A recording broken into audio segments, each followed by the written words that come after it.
بسم اللہ الرحمن الرحیم، السلام علیکم۔ میں ہوں عیسیٰ نقوی، میرے ساتھ اسد اللہ خان موجود ہیں۔ دو تین بڑے دلچسپ کام ہوئے ہیں اور ان تمام معاملات پر ہم اس ویڈیو میں بات کریں گے۔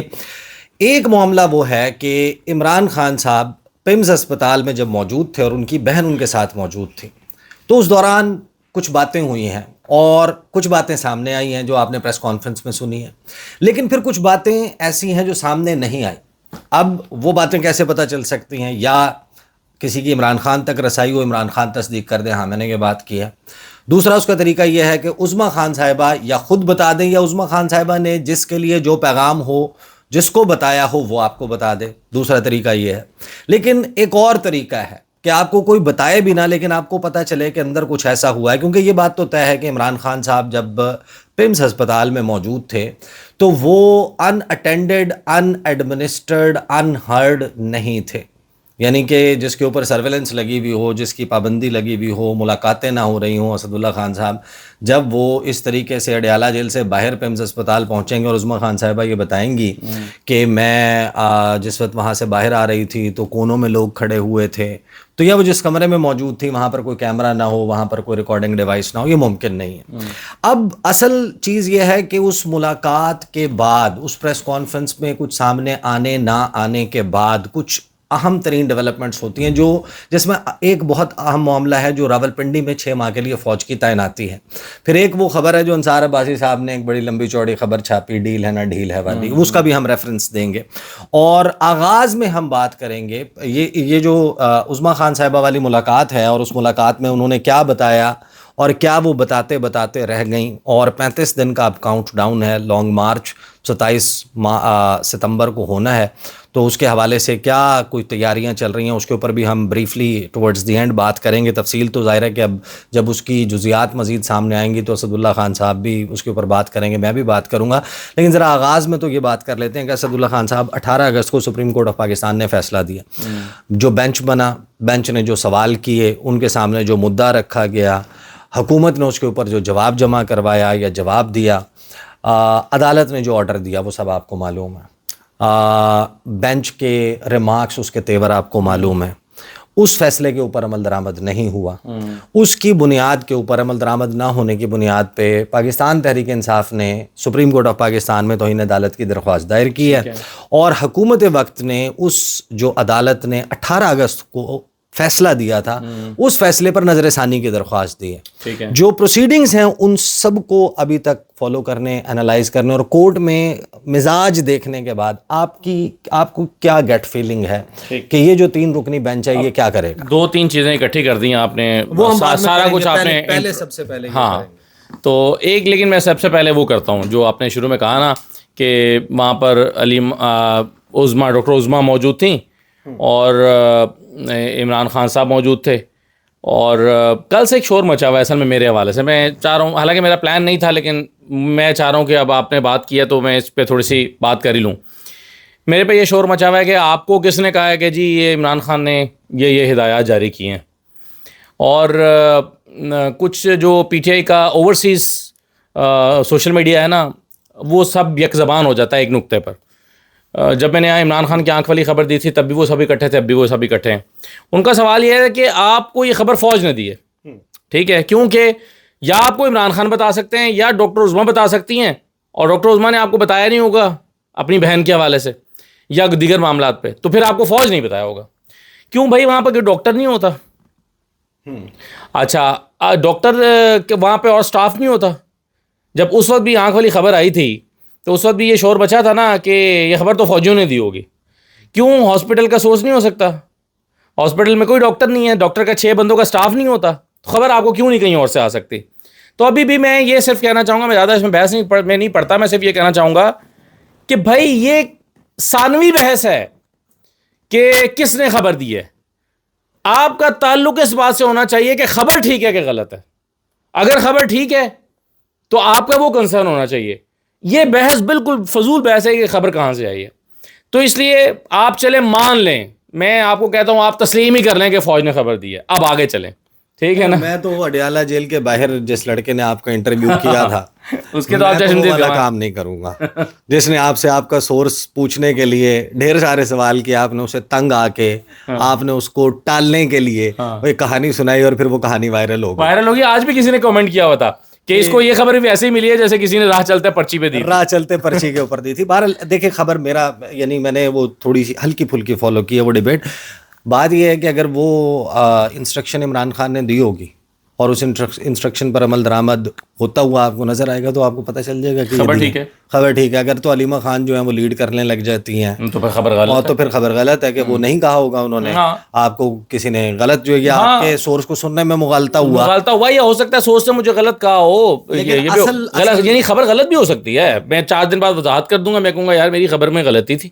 اور ہو سکتا ہے صحافی اتنے مشکل حالات میں جب آپ خبریں اکٹھی کر رہے ہوتے ہیں تو بعض دفعہ ہو بھی چوک بھی جاتا ہے. صحیح, ٹھیک ہے. اچھا بات یہ ہے کہ عظمیٰ خان صاحبہ جو ہیں وہ اڈیالہ جیل 8, 8:15, 8:30 پہنچتی ہیں, بیٹھی رہتی ہیں سبطان صاحب کے کمرے میں. کوئی 12:40-45 پہ ایک ایسی گاڑی جس میں عمران خان موجود نہیں ہے, اس سے اگلی گاڑی میں عمران خان موجود ہیں, وہ پمز اسپتال پہنچتی ہیں. پمز اسپتال کا راستہ ان کے اندازے کے مطابق 35 سے 40 منٹ یا 45 منٹ جو ہے وہ رفلی لگا. ٹائم ان کے نہیں کیلکولیٹ کر سکتے, ان کے پاس موبائل فون نہیں تھا. وہ گاڑی میں بیٹھی رہتی ہیں. 10 سے 15 منٹ کے دوران عمران خان کو اس گاڑی سے نکال کر اندر لے جایا جاتا ہے. پھر اس کے بعد ان کو کہا جاتا ہے ڈاکٹر صاحب آپ آ جائیں. پھر ان کو لے جا کر بٹھایا جاتا ہے ایک ایسے کمرے میں جس کو انہوں نے کہا کہ مجھے لگا کہ ہیڈ آف ڈپارٹمنٹ کا کمرہ ہے. اس کے بعد ان کو جہاں پر لے جایا جاتا ہے وہاں پر عمران خان موجود ہیں. اس کے بعد سے دوبارہ عمران خان کے گاڑی میں بیٹھنے تک عظمیٰ خان صاحبہ اور عمران خان صاحب اکٹھے رہے اور اس میں ڈاکٹرز اور مختلف گفتگو جو ہے وہ ہوتی رہی. اب کیونکہ سپریم کورٹ آف پاکستان نے یہ فیصلہ دیا تھا کہ آپ نے پولیٹیسائز نہیں کرنا, آپ نے تفصیلات سامنے نہیں رکھنی, یہ سب سے پہلا سوال تو کیا یہ ممکن ہے کہ عمران خان نے کوئی سوال بھی نہ کیا ہو اور عظمیٰ خان صاحبہ نے اس 4 گھنٹے کے وقت کے دوران 3.5 گھنٹے 4 گھنٹے یا 5 گھنٹے کے دورانیے میں عمران خان کو باہر کے سیاسی حالات پہ کچھ بھی نہ کہو؟ کیا یہ ممکن ہے؟ دیکھیں یہ 3 گھنٹے کا دورانیہ بنتا ہے نا. آپ 12:45 بجے نکلیں, 12:40-45 پہ نکلیں, آپ کہتے ہیں 40-45 منٹ کا راستہ ہے, تو تقریباً آپ 1:30 بجے پہنچ گئے. مان لیجئے کہ آپ 1:45 بجے عمران خان صاحب سے آپ کی ملاقات ہو جاتی ہے, تو 1:45 بجے سے لے کر تقریباً 4:30 بجے تک جب تک آپ وہاں موجود رہتے ہیں, کیونکہ پھر آپ 5 بجے کے قریب پہنچتے ہیں واپس اڈیالہ, تو یہ تقریباً 3-3.25 گھنٹے کا وقت بنتا ہے. یا چلیے مان لیجئے سیفر سائڈ کے وہ 2.5 گھنٹے بنتے ہیں, تو 2.5 گھنٹے کا وقت بھی بہت ہوتا ہے 2 لوگوں نے اگر آپس میں کنورسیشن کرنی ہے. اس میں میڈیکل پوائنٹ آف ویو سے بھی ڈسکشن ہوئی ہوگی, صحت کے معاملے پر بھی ہوئی ہوگی, کوئی پارٹی کے لیے ہدایات بھی دی ہوں گی. ایک ہی جملہ بولا ہے عظمیٰ خان صاحب کہ سہیل سے کہا ہے کہ جو کام کر رہا ہے وہ تیز کرے. اس کے علاوہ انہوں نے ایک جملہ اور کہا ہے جس میں اشارہ موجود ہے کہ اور بھی بہت کچھ کہا ہے کہ انہوں نے اور بھی کچھ پیغام دیے ہیں, لیکن وہ سامنے نہیں آئے. لیکن جیسے ہی یہ ملاقات اوور ہوتی ہے اس کے بعد سب سے حیران کن اور دلچسپ خبر یہ آتی ہے کہ راولپنڈی میں 6 ماہ کے لیے فوج تعینات کر دی گئی ہے. جی so how do you connect? جی میں نے اس پر یہ کنکلوژن ڈرا کیا ہے کہ دیکھیں, ایک تو یہ بھی سگنیفیکنٹ بات ہے کہ ڈاکٹر عظمیٰ نے یہ بات پریس کانفرنس میں کیوں کی. پریس کانفرنس سے پہلے انہوں نے سہیل آفریدی کو بتا دیا ہوگا کہ تمہارے لیے کیا پیغام ہے, آپ کے لیے پیغام یہ ہے کہ جو کر رہے ہو 27 کو اس کو تیز کر دو. لیکن یہ بات انہوں نے پریس کانفرنس میں کی اور پھر دوہرا کے کی, یعنی ایک دفعہ کی, اور جب سہیل آفریدی بات کر رہے تھے تو اس وقت بھی کہا کہ آپ کے لیے بھی ان کا پیغام ہے کہ آپ اس موومنٹ کو تیز کر دیں. جس کے جواب میں سہیل آفریدی نے پریس کانفرنس کے دوران کہا کہ ہم نہ صرف تیز کریں گے بلکہ میں موومنٹ بھی شروع کر رہا ہوں, میں آج بھی جا رہا ہوں فلاں جا کر برے جا رہا ہوں, یہ انہوں نے کہا بھی. اچھا اب معاملہ یہ ہے کہ میں جو آپ کچھ تلاش کر رہے ہیں, میں وہ ڈیل والا امکان سے فر نکال رہا ہوں, پھر آپ سے بھی پوچھنا ہے کہ امکان سے فر کیا. اچھا اب میں کہہ رہا تھا کہ ایک تو انہوں نے پریس کانفرنس میں یہ بات کر دی نا, تو جب پریس کانفرنس میں بات کر دی تو اس کا مطلب یہ ہوا کہ وہ آن ریکارڈ لانا چاہتی ہیں تاکہ سند رہے اور بوقت ضرورت کام آئے. یہ بات سند رہے, ریکارڈ پر آ جائے کہ انہوں نے جو ہے وہ سہیل آفریدی کو عمران خان نے کیا پیغام دیا ہے, اور کارکنوں کے ذہن میں بھی یہ ہو کہ سہیل آفریدی کے لیے یہ پیغام آیا, عوام کے ذہن میں بھی ہو کہ سہیل آفریدی کے لیے یہ پیغام آیا. لیکن ان کا جن متعلقہ حلقوں تک یہ پیغام پہنچنا چاہیے تھا اس کے لیے پریس کانفرنس میں پیغام دینا ضروری نہیں تھا, وہ تو آج خود مل گیا ہوگا سرویلنس کے تھرو, ٹھیک ہے نا, جہاں وہ بیٹھے ہوں گے وہاں پر ریکارڈنگ ڈیوائس لازمی لگی ہوں گی. جہاں نورین نیازی کی ملاقات ہوتی ہے وہاں لازمی ڈیوائسز لگی ہوتی ہیں, تو یہ ممکن ہی نہیں ہے کہ ان کی یہ کنورسیشن ریکارڈ نہ ہو رہی ہو اور وہاں سے موڈ پتہ نہ چل رہا ہو عمران خان کیا کہتے ہیں. میں نے کنکلوژن یہ ڈرا کیا ہے کہ یہ جو لانگ مارچ ہے یہ تو اب پی ٹی آئی کو کرنا پڑے گا.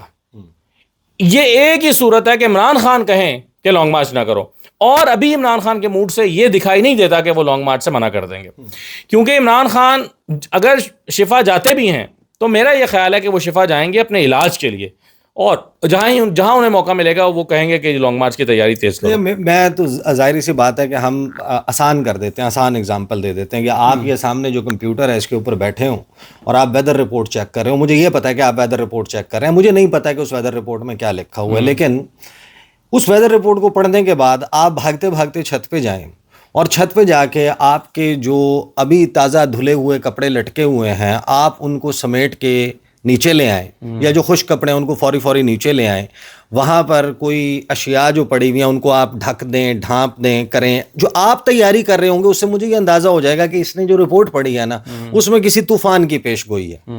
یعنی ویدر رپورٹ میں کچھ ایسا لکھا ہوا ہے کہ اس کو جا کے اوپر جا کے اتنی فائر فائٹنگ کرنی پڑی. جب آپ ڈپلوائے کرتے ہیں 6 مہینے کے لیے اچانک سے فوج اس فوراً ملاقات کے بعد, تو ظاہر ہے کہ عمران خان کا فرسٹ میسج ایکسچینج ہوا ہے نا with the party through his sister, اپنی بہن کے ذریعے پہلا پیغام پہنچایا گیا ہے پارٹی کو.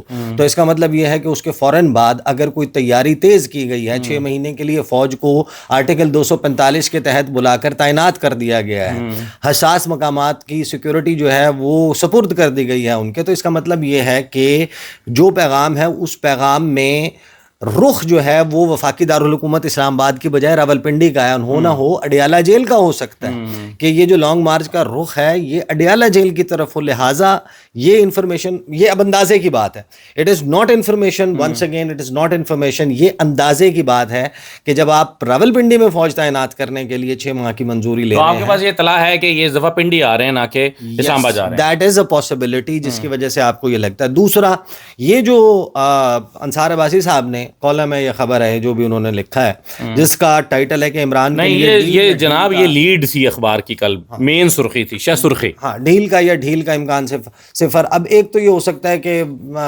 حکومت کو تھوڑا سا دلاسا دینا, بہت زیادہ پینک کر گئی حکومت, یہ ساری صورتحال ہوگی. ایک بات تو ہے, دیکھیں جو صورتحال تھی پی ٹی آئی ریچارج ہوئی ہے.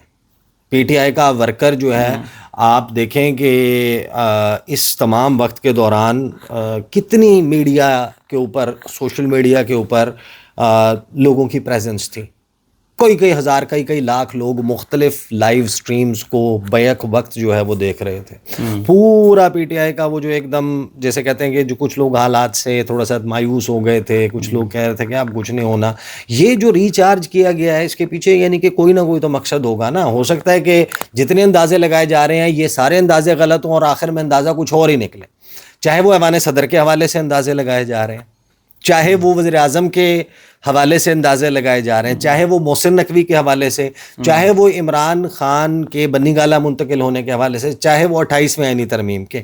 At the end of the day آپ کو پتہ چل جائے گا کہ ان تھیوریز میں سے کوئی درست ہے یا کوئی ایک نئی چیز بالکل ہی پٹارے سے ڈیفرنٹ قومی حکومت ٹائپ نکل آتی ہے جس پہ کوئی اتنی زیادہ بات نہیں ہوئی. امکان جو ہے وہ ظاہر کیا گیا. یہ جو گفتگو کی ہے انصار عباسی صاحب نے کہا کہ ایک اہم اور باخبر ذریعے نے سابق وزیر اعظم عمران خان کے لیے کسی بھی طرح کی ڈیل یا ڈھیل کے امکان نیز وزیر اعظم شہباز شریف اور army chief of army staff field marshal Asim Munir کے درمیان اختلافات کی رپورٹس کو قطعی طور پر مسترد کرتے ہوئے دونوں امکانات کو صفر قرار دیا ہے. سیاسی اور حکومتی سطح پر ہونے والی پیش رفت پر گہری نظر رکھنے والے اس ذریعے نے دونوں صورتوں کے امکان کو صفر قرار دیا. یہ دیکھیں یہ 2 دن پرانی اب بات ہو گئی اصل میں انصار عباسی صاحب کی, لیکن اس کو بہت زیادہ امپورٹنس نہیں دی جا سکتی. اس کی وجہ میں آپ کو بتاتا ہوں ان کی بات کو. اب کچھ لوگ نا اصل میں مختلف یعنی اپنی ویلیو کھو دیتے ہیں, اپنی بات کی اہمیت کھو دیتے ہیں بار بار بات کر کے. پہلے کیا کہا کرتے تھے انصار عباسی صاحب, پہلے یہ کہا کرتے تھے کہ جناب وہ ہمارے دوست شاعر تھے, تو وہ جب وہ کہتے تھے غزل سناؤ, جب ہم سنا رہے ہوتے تھے نا تو وہ اس دوران پورا غیر حاضر دماغی کے ساتھ سوچتے رہتے تھے کہ میں نے اس کے بعد نا اپنی غزل کون سی سنانی ہے. تو ہمیں بڑی تکلیف ہوتی تھی کہ یار میری غزل تو دھیان سے سنو, تم اپنی بات میں کیا لینا. تو اب بار بار جب ہم موبائل میں لگ جاتے ہیں نا آپ, تو مجھے بھی یہی والی فیلنگ آتی ہے. آگے دو چیزیں جو ہم نے کرنی ہے جن کا تذکرہ کرنا ہے, تو وہ مجھے لگتا ہے کہ یار انٹریکٹیو جو ہے نا وہ ہو نہیں رہا. اچھا اب میں نا بات کر رہا تھا انصار عباسی صاحب کی, کہ انصار عباسی صاحب جو ہیں ان کا مسئلہ یہ ہے کہ پہلے وہ ایک بیانیہ بناتے رہے کہ جی ڈیل تو ہونی نہیں ہے. جیسے ہی عمران خان کی ہاسپٹل شفٹ کرنے کی بات ہوئی تو انہوں نے فوراً کہا کہ یہ آج سے تھوڑی ہے, یہ تو مہینوں سے بات چل رہی تھی اور یہ اس کے نتیجے میں ہوا ہے, یعنی کہ یہ ڈیل ہوئی ہے, یہ خالی ہاسپٹل نہیں وہ جا رہے, یہ ڈیل ہوئی ہے. جیسے ہی پتہ چلا کہ وہ تو واپس اڈیالہ چلے گئے ہیں تو اگلے دن اخبار میں شہ سرخی لگی ہوئی تھی کہ نہ ڈیل نہ ڈھیل. تو دیکھیں جب ہونا ہے نا ایک چیز کو تو سارے اندازے غلط ہو جائیں گے, ساری پیشگوئیاں غلط ہو جائیں گی. وہ لوگ جو کہتے ہیں نا کہ عمران خان کے لیے اسٹیبلشمنٹ کے ہاں بڑی شدید نفرت ہے, اسی نوعیت کے لوگ اس وقت نواز شریف کے بارے میں بھی یہ کہتے تھے کہ نواز شریف کا تو اب راستہ بالکل واپسی کا ہے ہی نہیں, آپ کوئی امکان نہیں. تو دیکھیں یہاں پر کچھ سرٹن نہیں ہے.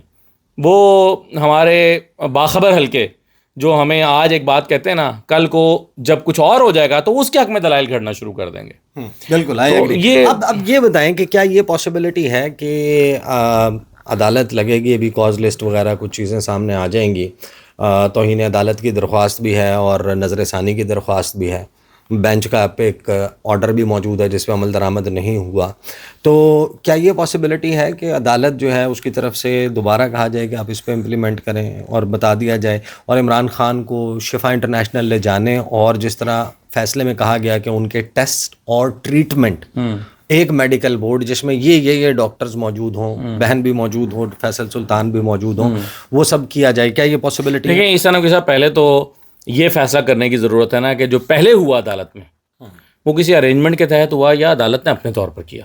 ٹھیک ہے, یہ دو رائے ہیں نا. ایک رائے ہے کہ نہیں یار میڈیکل رپورٹ بنی تھی وہ ایسے اتفاقاً نہیں بن گئی تھی, اتنی طاقتور رپورٹ جو عمران خان کو فیور کر رہی ہو. اس کے بعد بینچ بنا, یہ اتفاق نہیں ہو سکتا کہ بینچ جو ہے وہ اس نوعیت کا بنے جس کو ہمارے صدیق جان کہتے ہیں آزاد ججوں پر مشتمل بینچ. تو آزاد ججوں پر مشتمل بینچ بن جائے, اگرچہ اس میں نعیم اختر افغان صاحب بھی شامل تھے, حالانکہ ان کے بارے میں ہمارے دوست سمجھتے ہیں کہ وہ آزاد جج نہیں ہے, لیکن پھر بھی انہوں نے آزاد جج کے طور پر فیصلہ دیا اس دن. تو پہلے تو آپ کو یہ طے کرنا پڑے گا نا کہ آزاد جج جو ہیں انہوں نے وہ خود بخود یہ بینچ تشکیل پا گیا یا کسی خاص وجہ سے طے پایا. تو اگر تو یہ ایک پروسیجر کے تحت ہوا کہ سپریم کورٹ کا ایک پروسیجر ہے, ایک بینچ بن گیا, رینڈم بینچ بن گیا, اس رینڈم بینچ نے اپنے سامنے آنے والے چیزوں کو دیکھتے ہوئے فیصلہ سنا دیا. پھر تو پہلے دن سے, اور آپ بھی, ہم نے اکٹھے بھی اس موضوع پہ گفتگو کی, at the end of the day فیصلہ بہرحال اس بینچ نے اس صفحے پہ, اس رپورٹ پہ کیا ہے جو میڈیکل رپورٹ آئی تھی, جو عمران خان کی کس نے جمع کرائی, انتظامیہ سے وہاں سے آئی ہے نا. اس میں وہ نہ لکھا ہوتا تو سپریم کورٹ کیا اپنے تئیں کہتی کہ نہیں جناب آپ کی ہم رپورٹ پہ اعتبار نہیں کرتے, اصل میں ایسا نہیں ہے, اصل میں ویسا. لیکن پھر بھی بینچ کا بننا تو امپورٹنٹ ہے نا. دیکھیں یہ تو سالہ سال سے ہم دیکھ رہے ہیں نا, بینچ بنتا ہے پتہ چل جاتا ہے کہ کیا ہو رہا ہے. ٹھیک ہے, بینچ کی کنسٹرکشن کو دیکھ کے اندازہ ہو جاتا ہے نا. ہمارے یہاں تو یہ بھی ہوا کہ جج نے اپنی اسٹرینتھ شو کرنے کے لیے 7 رکنی بینچ بنایا کہ دیکھو 13 میں سے 7 میرے ساتھ ہیں. ٹھیک ہے, بینچ بنا کے انہوں نے اپنی ایک بینچ بنا کے اپنی اسٹرینتھ شو کر کے ہلکا سا فیصلہ دیا, اور مہینوں کے لیے پھر انہوں نے اس کیس کو ٹال دیا صرف یہ شو کرنے کے لیے کہ بھائی اس کی اسٹرینتھ میرے پاس ہے. تو بینچ کی کنسٹرکشن سے یہ پتہ تو چل جاتا ہے. اب کیا ہوگا, اب دیکھیں اگر تو وہ ارینجمنٹ, اگر اب دونوں صورتیں, اگر تو یہ بینچ ارینجمنٹ کے تحت بنا اور سارا کچھ اس کے تحت ہوا تو پھر تو آپ کو دیکھنا پڑے گا کہ وہ ارینجمنٹ ابھی باقی ہے یا وہ ارینجمنٹ ختم ہو چکی ہے. تو اس صورت میں تو آپ پھر یہ امکان بھی ظاہر کر سکتے ہیں کہ یہ مہینوں کے لیے یا ہفتوں کے لیے کم از کم ٹل جائے گا. لیکن دوسری بات یہ ہے کہ اگر واقعی سپریم کورٹ کے آزاد ججوں پر مشتمل آزاد طریقے سے فیصلہ کر رہا ہے تو پھر میں نون لیگ کے لیے مشکلات دیکھ رہا ہوں. مشکلات آپ نے تیور بھی دیکھے ہیں, سب کچھ دیکھا ہے. آپ بتائیں نا کہ جو حکومت نے پلی لیا, میں صرف آپ کو ایک جج کی, میں آپ کو ایک جج کی سنا دوں. آپ نے مجھے وہ نہیں نکالنے دی, میں آپ کو زبان نہیں بتا دینا, پڑھ کے کیا آپ سنائیں گے. پلی لی ہے کہ بھائی حکومت نے کہا ہے کہ آپ نے تو تجاوز کیا ہے, کیا یہ تمام جو فیسلٹیز ہیں جو آپ پرووائڈ کر رہے ہیں عمران خان کو, کیا یہ پاکستان کے ہر قیدی کو حاصل ہے؟ اور انہوں نے اپنی پلی بتائی ہے کہ یہ معاملات ہوئے ہیں. تو کیا وہ بینچ جس کے آپ نے ریمارکس بھی سنے ہیں, اس کو اس پہ مختلف پہلوؤں پہ بات کرتے ہوئے سنا ہے, اس وقت جو گورنمنٹ نے ایڈوکیٹ جنرل نے ایڈیشنل اٹارنی جنرل نے پلی لی تھی اس کو سنا ہے, اس کی بنیاد پہ آپ کے خیال میں یہ بینچ کیسے؟ میں آپ کو نعیم اختر افغان صاحب کا بتا دیتا ہوں نا, باقی تو آپ کو پتہ چل ہی جائے گا. نعیم اختر افغان صاحب کو جب سرکاری وکلاء نے کہا, انہوں نے کہا کہ جناب اس پر ہمارا آپ پوائنٹ نوٹ کر لیں, پہلے جو دوران سماعت انہوں نے کہا کہ جی نوٹس کریں ہمیں, آپ ہمیں نوٹس کریں, ہم اس پر جواب دیں گے اور پھر آپ اس کا فیصلہ کریں, آج جلد بازی میں نہ کریں. تو انہوں نے کہا کہ چلیں یہ جیل انتظامیہ, انہوں نے کہا کہ جیل انتظامیہ تو خیر آئی نہیں تھی, جو سرکاری وکیل تھے انہوں نے کہا کہ جی ہم نے ایڈوکیٹ جنرل کو نوٹس کیا ہوا ہے, ایڈوکیٹ جنرل آئے ہوئے ہیں, وہ نوٹس پر آئے ہیں, ہم ان کو سن کے فیصلہ کر دیتے ہیں. یعنی انہوں نے ان کی اس فرمائش کو رد کر دیا. انہوں نے کہا کہ جی ہم نے ایڈوکیٹ جنرل کو نوٹس کیا تھا, وہ آئے ہوئے ہیں, ہم ان کی بات سن کے فیصلہ کر دیتے ہیں. تو یہ تو نعیم اختر افغان صاحب کا تھا کہ وہ بھی سننے کے لیے تیار نہیں تھے اس حوالے سے کوئی بات. تو اور ججز بالکل انہوں نے کوئی سخت بات نہیں کی, سخت لہجہ نہیں تھا, بہت ہی نرم لہجہ تھا, بہت دھیمے دھیمے بول رہے تھے, جیسے شاہد وحید صاحب کان لگا کے یوں کر کے سننا پڑتا تھا, اور بہت ہی ٹیکنیکل طریقے سے انہوں نے اس کو جو ہے وہ کیا. اور وہ جو سوالات سارے وہ اٹھاتے رہے کہ اچھا تو اس کے پھر ایکسپینسز کون لے گا, اچھا تو یہ بتائیں کہ کیا اگر ان کو سرکاری ہاسپٹل میں لے جائیں تو وہاں یہ علاج کیوں نہیں ہو سکتا. انہوں نے کہا کہ جی وہاں پر پوری فیسلٹیز نہیں ہیں وغیرہ وغیرہ. تو انہوں نے کہا اچھا, تو وہ سوالات اٹھاتے رہے بڑے دھیمے انداز میں, ایسا لگ رہا تھا کہ وہ صرف کوئی وہ ہم نے ثاقب نثار والا دور بھی دیکھا ہوا ہے اور اس کا قاضی فائز والا بھی دیکھا ہوا ہے. وہ جو ایک طوفان ہوتا تھا عدالت کے اندر, شور شرابہ, چنگاڑنا اور شور مچانا, ایسی کوئی بات نہیں تھی. اور ایسی کوئی بات نہیں تھی. ججز فائنلی کچھ آن گراؤنڈ تیاریوں کے حوالے سے ظاہر ہے کہ وہ جو ہم نے جہاں سے ویڈیو کا آغاز کیا تھا کہ عظمیٰ خان صاحبہ پیغام لے کے آئی ہیں, تو ابھی 35 دن کا کاؤنٹ ڈاؤن, اس میں کون کون سے مرحلے آنے ہیں؟ دیکھیں میرا خیال یہ ہے کہ ابھی تو اسٹریٹ موومنٹ والی چیز جو ہے سہیل آفریدی صاحب چلا رہے ہیں, لیکن انتظامی طور پر بھی بہت ساری چیزیں اب شروع ہو جائیں گی. اگر آپ نے 27 تاریخ کا لانگ مارچ کرنا ہے تو ابھی سے آپ کو کمیٹیاں بنانی پڑیں گی, ابھی سے آپ کو دیکھنا پڑے گا کہ پنجاب کو کون لیڈ کرے گا, آپ کو دیکھنا پڑے گا کہ سندھ کو کون لیڈ کرے گا, آپ کو اپنی کمیٹیوں کو متحرک کرنا پڑے گا, ISF کی ذمہ داریاں لگانی پڑیں گی جو کہ ابھی تک نہیں ہوا. اچھا, پھر آپ کو اسٹریٹجی بنانی پڑے گی ساری, پھر انتظامات کرنے پڑتے ہیں, گاڑیاں, بسیں. ٹھیک ہے, جب علی مین گنڈا پور صاحب لے کر آئے تھے تو اس وقت بھی یہ ہوا تھا کہ بسیں ارینج کرنی پڑی تھیں, ہائیسٹ وینز جو ہوتی ہیں وہ ارینج کرنی پڑی تھی, گاڑیوں کا ارینجمنٹ ہوتا ہے, کھانے کا ارینجمنٹ ہوتا ہے. یہ سارا کچھ میرا خیال ہے ابھی سے شروع کرنا پڑے گا, اور اس کے لیے جو ہے وہ فنڈز چاہیے ہوں گے, فنڈز اکٹھے کرنے پڑیں گے. یہ ساری چیزیں جو ہیں وہ پاکستان تحریک انصاف کو آج سے میرا خیال ہے شروع کرنی پڑیں گی, اس کی اناؤنسمنٹس کرنی پڑیں گی, اور آہستہ آہستہ جو ہے وہ اس کو ایک ایسے مرحلے میں داخل کرنا پڑے گا جس کو ایگزیکیوشن آپ کہتے ہیں. صحیح, اور ایگزیکیوشن کے دوران ہی آپ کو پتہ چلے گا کہ معاملات کہاں ہیں. فی الوقت جو فائر فائٹنگ ہے یا جو حکومت کی تیاری ہے وہ راولپنڈی فوکسڈ ہے, وہ اسلام آباد فوکسڈ نظر نہیں آ رہی. اسلام آباد میں شاید انہوں نے صرف اس قانون پہ ریلائی کرنا ہے جو عرفان صدیقی صاحب نے آخر میں وہ جو کہ آپ احتجاج نہیں کر سکتے, آپ آ نہیں سکتے, آپ وینیو اور وہ لمبا شرائط نامہ اور یہ سارا کچھ ہوگا, اور جگہ مختص ہوگی اور فلاں ہوگی, سنگجانی ہوگا یا کوئی اور جگہ ہوگی, میرے گھر کے قریب ہوگا یا آپ کے گھر کے قریب ہوگا. یہ ساری چیزیں جو ہے نا یہ معاملات ہونے ہیں. تو دیز آر دی ڈیٹیلس. مجھے رسد اللہ خان صاحب کو اجازت دیجیے. اللہ حافظ.